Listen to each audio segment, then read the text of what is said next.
अस्सलाम वालेकुम।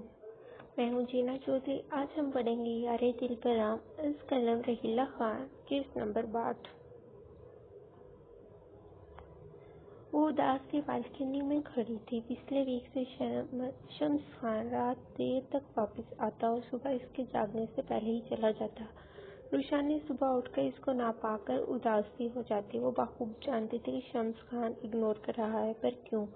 इलेक्शन के बाद इसकी जिम्मेदारियां मज़ीद बढ़ गई थी, जिनमें वो बुरी तरह मसरूफ हो गया था और वजह भी जान और रुशाना के सवालात भी थे जिनका वो फिलहाल कोई जवाब नहीं दे सकता था। महत के बाद सबकी नजरें इसी पर जमी थीं कि वो इतना पुरसुकून कैसे है। इसलिए शम्स ने खुद को बेतहाशा मसरूफ कर रखा था। हॉस्पिटल, सरकारी स्कूल, कॉलेजेस और 2-3 सड़कों के प्रोजेक्ट पर वो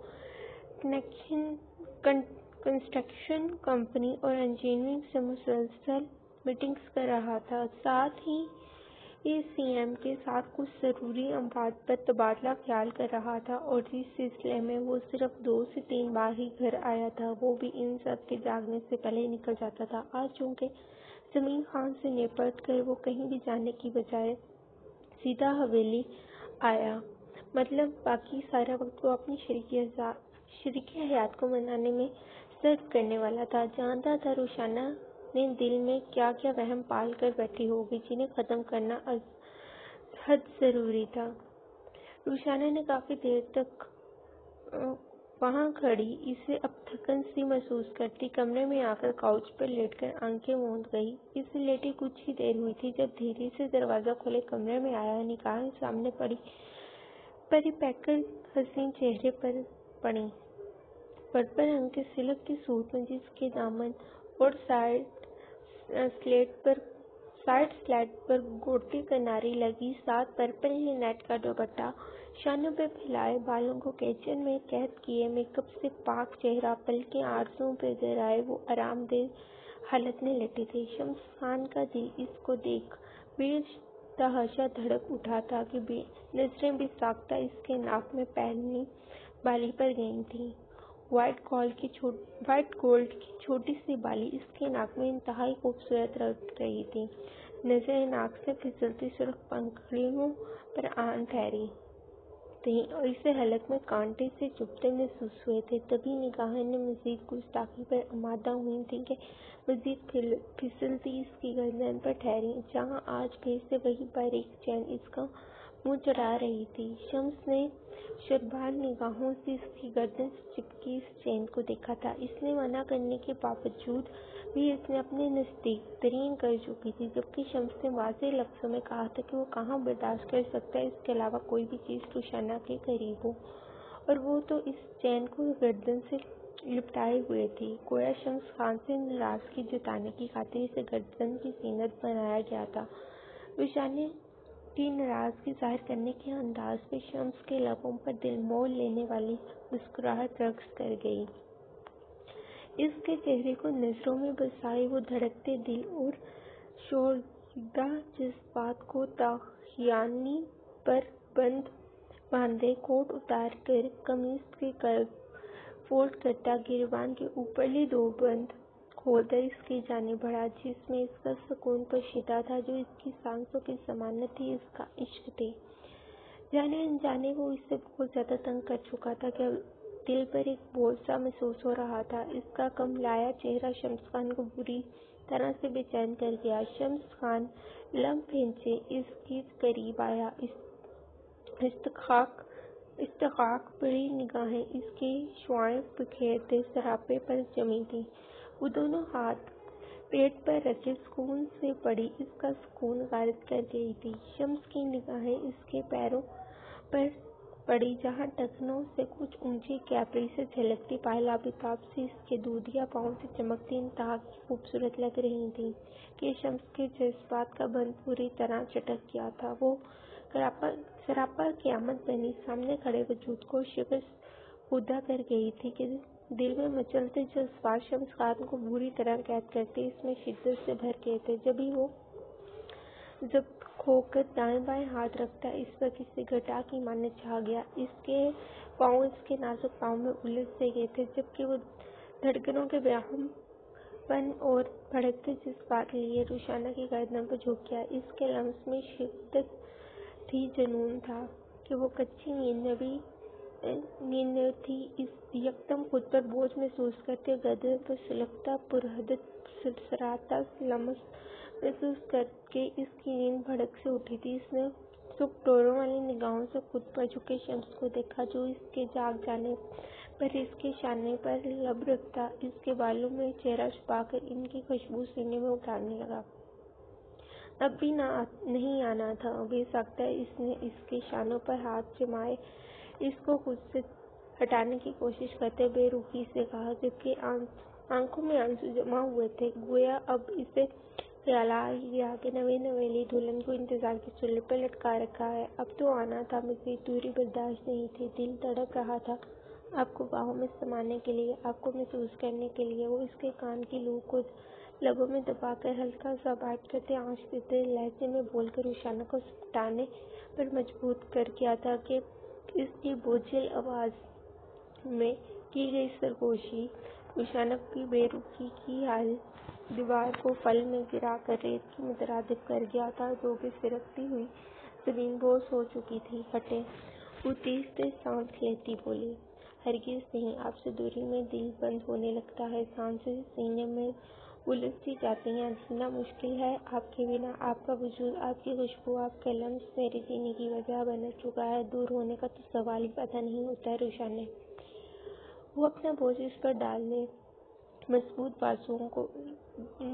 بازو اس کی کمر میں ڈالے، اسی شدت میں خود میں بھیجے، اس کی خوشبو میں سانس بھر کر گھمیرتا، سرگوشی کرتا دل کا حال بتا گیا تھا۔ جبکہ رخسانہ کو سانس لینے میں دشواری ہو رہی تھی۔ ایک تو خود پر وزن، اس کی باتیں اور اس کا لمس، سب نے رخسانہ کے وجود میں برق رفتار دوڑا دی تھی۔ اس کی اس قدر شدت پر اس میں آنسو چھلک پڑے تھے۔ پھر کیوں کہ اتنی دور آپ نے پوچھا تک نہیں میں کیسی ہوں، اور کوئی ایسا کرتا ہے؟ وہ بھری آواز میں شکوہ پنہاں ہوئی، جبکہ اس کو خود سے دور کرنے کی تگ و دو ہمنس جاری تھی۔ مت کریں۔ شمس نے اس کی گردن میں چہرہ نکالتے اس کے ہاتھوں کو اپنے گرفت میں لے کر خمار آلود آنکھیں اس کی آنکھوں گاڑے منع کیا، جبکہ رخسانہ نے اسے دیکھ کر آنکھیں جھکا لیں۔ دل کی دھڑکنوں میں طوفان سا مچ اٹھا تھا، جسے شمس بخوبی محسوس کر رہا تھا۔ وہ بنا پلک جھپکائے اسی کو دیکھ رہا تھا۔ کیوں اداس ہے؟ اس کے لبوں کے قریب مہر ضبط کرتے شمس نے دریافت کیا۔ خیالاً کہ جانتا تھا، پر اس کے لبوں سے سننا تھا۔ انفعال کی وجہ سے رخسانہ نے نگاہیں جھکائے ہی جواب دیا، اپنے لیے دیوانے شخص کی آنکھوں میں دیکھنا دنیا کا مشکل ترین امر تھا، جو اس وقت رخسانے کو درپیش تھا۔ فکر چھوڑ دیں، وہ ٹھیک اور محفوظ ہے۔ اس وقت آپ کو اپنی فکر کرنی چاہیے۔ وہ اس کا گال سلہاتے بولا، گھر جانا ہے مجھے۔ اس کی معنی خیز بات پر رخسانہ نے ناک چڑھا کر بولی، تو میں کہاں جاؤں گا؟ وہ لب کو کونے دانتوں تلے دبائے بولا، رہیں وہیں جہاں پہلے تھے۔ وہ روٹھی سی بولی، آپ کو بھی تو اکیلا نہیں چھوڑ سکتا۔ وہ اس کی بات پر تھوڑی پر مہر ضبط کرتا خمار زدہ آواز میں بولا، بڑی جلدی نہیں خیال آ گیا؟ رخسانہ نے مرزگان کی باڑ اٹھا کر اس کی آنکھوں میں دیکھا، جہاں جذبات کا ٹھٹھے مارتا سمندر امڑ آیا تھا کہ بے ساختہ وہ نگاہوں کا زاویہ پھیر گئی۔ اس کی سرکش شمس کے لبوں پر مسرور سی مسکراہٹ نہیں گئی۔ آپ میری آنکھوں میں خود کے لیے شدت بھرے جذبات تاپ نہیں لا سکتی تو ان دنوں میں میری شدتوں کو کیسے برداشت کرتی، جو آپ کو پانے کے بعد مزید بسط اختیار کر چکی ہیں، اتنی کہ آپ کا سانس لینا بھی محال ہو جائے گا۔ وہ مدھم آواز میں پرتشویش لہجے میں بولتا، اس کی ناک میں پہنی بالی کو لبوں سے چھو گیا۔ اس کی بات کا پس منظر سمجھتے رخسانہ کپور پاس ہی گئی تھی۔ وہ اس کی جنون خیزیاں برداشت کر چکی تھی، پر اس وقت شمس کا ایک الگ جنونی انداز اور اس کے بے باک ملٹن لہجے کی پختگی اور اس کے کمر کے گرد لپٹے اس کے بازو کی شدت کے ساتھ ان میں ایک سختی محسوس کر کے وہ تڑپ اٹھی۔ شمس کی گرم سانسوں سے اپنا چہرہ جلوہ محسوس ہو رہا تھا، جبکہ گردن پر जलन महसूस हो रही थी। कहते हैं जो मुयस्सर आ जाए उसकी चाहत कम हो जाती है, पर आपको पाने के बाद आपकी तलब मज़ीद बढ़ गई है रुशाने, और जितनी बार मैं आपके करीब आऊँगा हर बार पहले से ज़्यादा आपके विसल और गुर्बत की तमन्ना बढ़ जाएगी, इतनी कि आपको मुझसे बचने के लिए मुझसे ही पनाह लेनी पड़ेगी। शम्स इसके बोझिल पलकों पर फूंक मारता इन्हें मज़ीद बोझिल करता, दिल मोल लेने वाले अंदाज में मध्यम आवाज़ में सरगोशी करता रुशाने को मुअत्तर कर गया। गोया इसके दिल में पनपे अंदेशों को जन्म लेने से पहले ही खत्म कर गया था। रुशाना के लबों पर मुस्कुराहट मच रही थी, गोया दिल पूरी रफ्तार से धड़क उठा था। वजूद में सुकून की लहर दौड़ गई थी। वे साख्ते इसने शम्स की सुर्ख आंखों में झांका।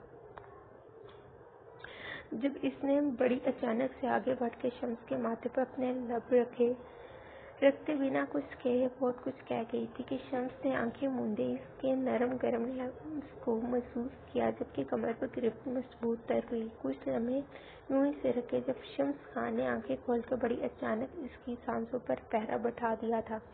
इसके इस अमल से रुशाना की आंखें फैली थी। इसके सीने में शम्स की धकती सांसें उतरने लगी थी, जबकि रुशाना के हाथों को शम्स ने अपने बाएं हाथ में जकड़कर इसके सर के ऊपर काउच पर पिन कर रखे थे। शम्स इसके लबों को नरमाहट महसूस करता इसकी गर्दन पर पड़ी चेन को दांतों में दबाकर हल्का सा खींचा ताकि रुशाना की सिसकी निकली। ये पहनकर आप मुझे बड़ी बुरी तरह डिस्टर्ब कर चुकी हैं। आप जानती हैं ना, आपके इतना नज़दीक मैं रहना चाहता हूँ। ये बेजान चीज़ें भी मुझे आपके करीब कबूल नहीं। फिर यह हकामत क्यों कर रुशाना? शम्स ने इसके कलर पोन पर दांत का दबाव बढ़ाते सर्द लहजे में इस्तफसार किया था, जबकि रुशाने का दिल सूखे पत्ते की मानद लरसा था। अपनी गर्दन पर इसकी ब्रट की बेतहाशा चुभन से ही वो महसूस कर गई थी कि शम्स को इसका चैन पहनना पसंद नहीं आया। वो मैं गलती तो कर चुकी हैं, आप मुझसे नाराजगी छुपाने की खातिर इसे पहन कर। शम्स ने इसके लबों को पर उंगली जमाकर इसे खामोश करवा कर कमर पर हरकत करता हाथ इसकी शर्ट की जिप पर ले जाकर झटके से खींच चुका था कि रुशाना ने सख्ती से आंखें मींची। तभी शम्स ने इसकी चैन को खोल के इसकी गर्दन से जुटा की। इसके अंदाजे के मुताबिक रुशाना की गर्दन पर चांद का सुर्ख निशान वाज़ेह था। शम्स ने सख्ती से लब खींचे और इसके बालों को मुट्ठी में जकड़ा। आपके फुट पर मेरा हक है, तो क्या सोचकर आपने खुद को तकलीफ दी? वो बालों पर गिरफ्त सख्त करता इसकी गर्दन के निशानों पर अंगूठा से सुराहते थरथराती आवाज में बोला कि बेसाख्ता रुशाने के मुंह से सिसकी निकली, लबों को गोया सी लिया था। शम्स ने बगौर इसके बस लबों को देखता था। नेक्स्ट टाइम अगर नाराज हूं तो अच्छे से रेडी हो जाइएगा, मनाना मेरा काम है। वो इस पर से उठता, साथ खींचकर इसे उठाता और झटके से अपने बाहों में भरे बैठ के जाने पड़ा। नहीं जाना मुझे वहाँ। रुशाना ने इसकी गर्दन में चेहरा छुपाए मनमनाई। आपको मनाने के लिए काउच छोटा है, शम्स ने लब दबाकर कहा तो रुशाना मजीद इसमें सिमटी। जब भी वो इससे बेड पर लेटा के इसके ऊपर छा गया था। क्या कर रहे हैं? अपने वजूद के दुपट्टा से रखते देखो बुखला कर बोली, हमारे बेटे को लाने का इंतजाम कर रहा हूँ मैं। कभी इधर उधर हूँ तो आपका दिल बहल जाए। वो मखनून निगाहों से इसे देखकर मायने खेल से कहता, मुकम्मल इस पर दरस्त जमाता रुशाना की जात में गुम करता, इसे दुनिया बुलाकर खुद तक मुंतज़िर करता, अपनी जात में बुरी तरह मदम बखम कर चुका था।